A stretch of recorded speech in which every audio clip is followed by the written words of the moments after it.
ہندوستان کی جدوجہد آزادی سے لے کر آج تک ہر شعبہ میں نہ صرف مسلم مرد بلکہ مسلم خواتین نے بھی اپنے فن اور کمالات کے جوہر دکھاتے ہوئے ملک کی غیر معمولی خدمت کی ہے۔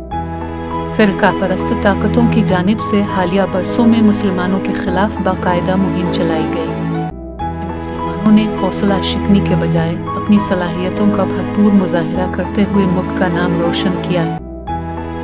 چنئی سے تعلق رکھنے والی کیپٹن فاطمہ وسیم نے ہندوستانی فوج میں پہلی خاتون میڈیکل آفیسر کی حیثیت سے تقرر کے ذریعہ نئی تاریخ رقم کی ہے۔ کیپٹن فاطمہ وسیم کو سیاچن گلیشیئر میں تعینات ہندوستانی فوج کے لیے میڈیکل آفیسر مقرر کیا گیا ہے۔ ملک بھر میں کیپٹن فاطمہ وسیم کی ستائش کی جا رہی ہے۔ انتہائی چیلنج والے علاقے میں تقرر کے ذریعے کیپٹن فاطمہ وسیم نے ملک کی لڑکیوں کے لیے مثال قائم کی ہے۔ کیپٹن فاطمہ وسیم کا تعلق چنئی سے ہے اور وہ اسکولی تعلیم میں ہمیشہ نمایاں رہی اور اعلیٰ نمبرات سے کامیاب ہوتی رہی۔ میٹرک میں انہیں 500 میں سے 461 نمبرات حاصل ہوئے تھے۔